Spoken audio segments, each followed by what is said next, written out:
Hey everyone. So today I went to see Scream 7 in the cinema with my friend, and I just want to share some thoughts on the movie. So first of all, obviously everywhere you look online, everyone's been saying that it's absolutely shocking. I don't think it's that bad, right? Like it wasn't the worst film I've ever seen. It's definitely not, probably not the worst film in the franchise. Um, there are some big flaws in it, but it held together pretty well. The pacing was all right. It didn't feel like I was sat there for hours. It didn't feel like I was sat there 10 minutes. It was just right, you know. But to share some positivity of it first, without going into spoilers. Actually, yeah, we will go into spoilers, but later in the video. So I'll tell you when I'm going to go into spoilers. But to share some good stuff, obviously, few characters are back. I like that. It's nice to see them again. Obviously, there is a lot of nostalgia baiting and stuff, but I like seeing the ones that we did get to see again.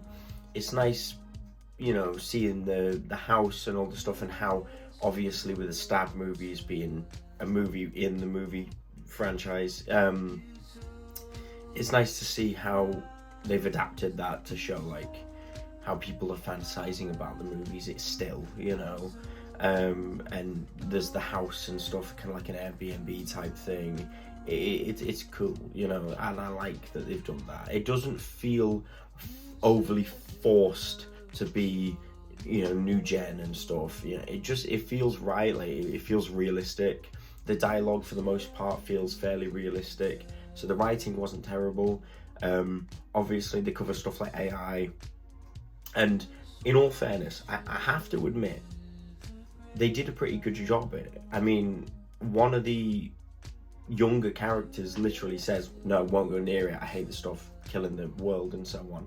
And I appreciate the fact that they kind of seem to understand our actual standpoints on stuff like AI, because there's not many people in my generation, at least, who actually like AI and can see it being used for good. I mean, right now, the best thing we're getting is just random AI slop videos. And even then, there's AI in everything. I do not need a co-pilot to write my emails for me. I do not need my phone to light up with an AI. Siri worked fine before. She's been shit forever, like since she released, but she worked all right. She did what she needed to. She doesn't need to be advanced. We don't need Siri 2.0, It just feels like AI is everywhere, and I appreciate the fact that they showed that. So yeah, there's a lot of things in the film that I think they did right. But let's get on to what I think they did wrong and the flaws. Spoiler warning. So first of all, the unmasking. Obviously, it's been covered by other YouTubers and stuff. I'm not the first to cover this thing.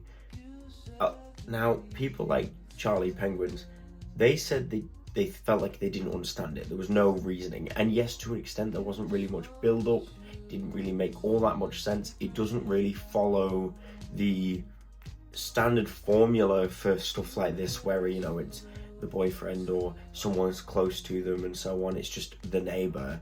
I mean, the neighbor I kind of understand, but the guy that was working at the sink place, or the fact that one of his patients that got out was helping them, I don't know, it just didn't feel quite right. There was just something not right. And I feel like if we'd got to see more of the neighbor and see more of her motives as the movie went along, if she just had more screen time, I feel like it would have made more sense. I mean, look at the first one, Stu and that.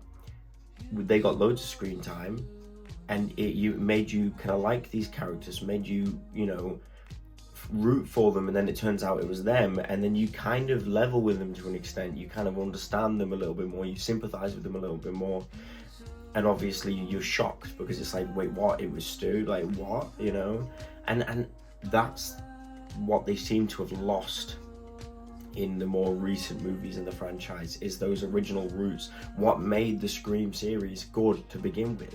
I mean, you're coming just out of the fatigue of slasher films. I mean, we had all the Nightmare on Elm Street, Friday the 13th, all that stuff, and people were kind of sick of them, and then Scream comes along and it kind of fixed it.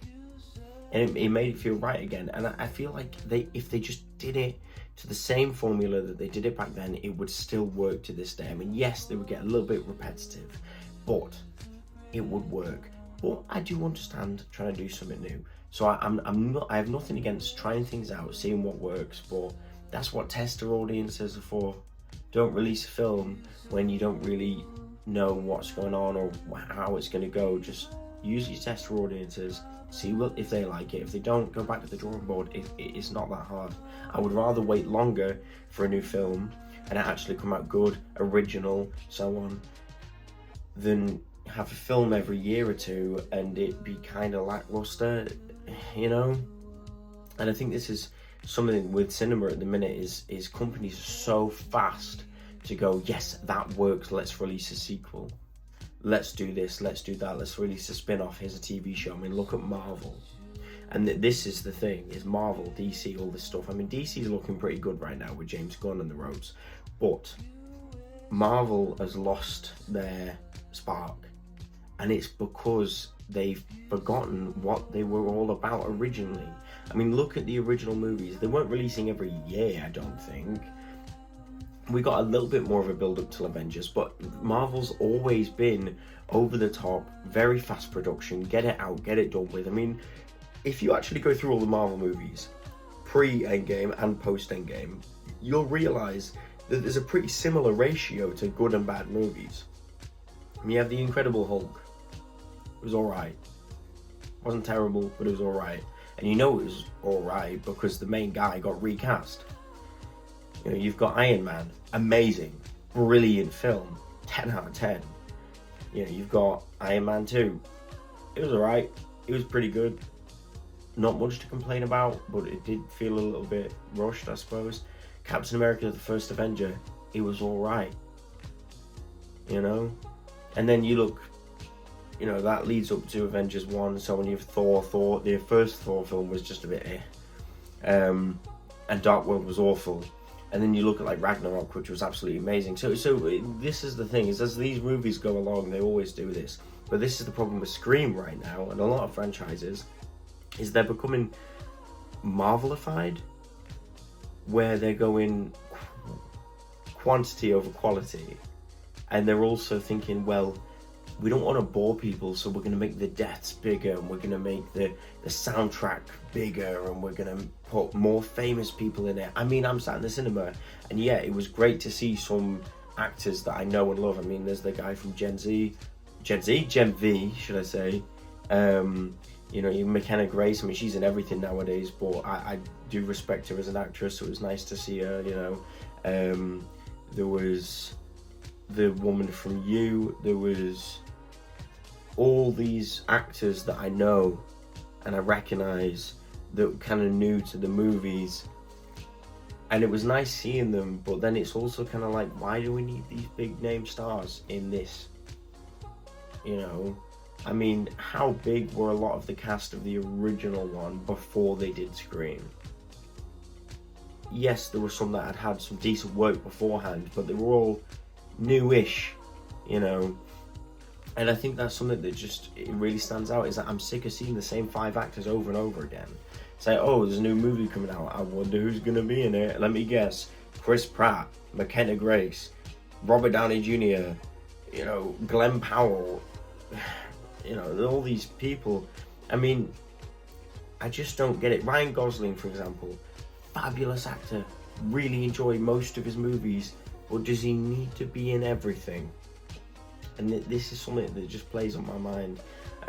So I think that's one big flaw with Scream 7 as well, is they tried just bringing in all these actors that a lot of our generation are going to know. They went, oh yeah, you know, the new generation of people that are going to see the Scream film, oh well, they all love McKenna Grace, she's in everything, and they really like the old films, so we'll throw in some AI generated, you know, and obviously it wasn't actually AI generated, but in the movie it was all AI generated stew. And then it was just like all these actors that kept coming up, and you recognize them from loads of places, from stuff that we watch as a generation. I mean, how many people in our generation have seen The Boys and Gen V? I bet if you were to go out on the street and ask, it would probably be pretty close to a 50-50 split, and that's just because 50% of them would be chavs that only watch Hollyoaks. But everyone else, they've probably seen it, or at least some of it. So yeah, I understand that they've really tried to pander to every audience. I get that. But just, if you stay in your lane, you play it safe, and you pander to your audience and your audience only, you're going to get a really good movie. You're going to get a really well-received movie. Because this is the thing that people keep forgetting, and this is this Marvelication, or whatever I said before. This is the problem. These like blockbusters, everything has to be a blockbuster now, is they're trying to appeal to everyone. And this is why Marvel's on a downhill slope, because they're trying to appeal to everyone. They're trying to go, okay, well, you know how we all had all these movies and all this build-up? Well, forget it all. You can watch this movie and it has absolutely no ties to this one. And even if it does have a post-credit scene, you won't see anything to do with that post-credit scene until another 5 years down the line. So it really doesn't matter if you've seen any other Marvel movies. If you like this superhero and this superhero only, you're fine. Oh, you thought we were going to do something from the comics? Nah.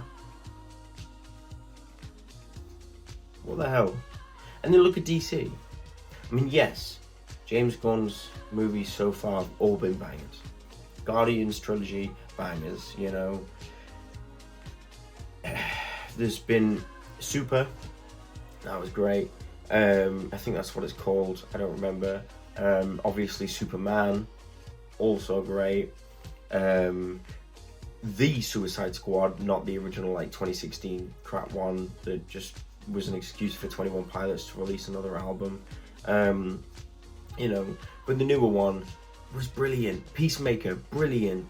I mean, people diss the Peacemaker ending. I really enjoyed it. I don't think it needed anything else. If anything, they could have technically left it with the episode prior, but there was just a lot that needed to be filled out, a lot of gaps that were still there. So he did that. He had, well, he said, well, we've got one more episode left. We filled out the main story, so let's fill up these little gaps. And personally, I much prefer that to a massive hit ending. You know, big explosions everywhere and stuff. Like, we got that in the second to last episode. The last episode was just for closure. I appreciate that. I don't see what was wrong with it. But all of his movies have been brilliant.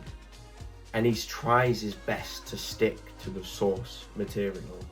Yes, Guardians strayed away a fair bit, don't get me wrong, but only in ways that actually made it better.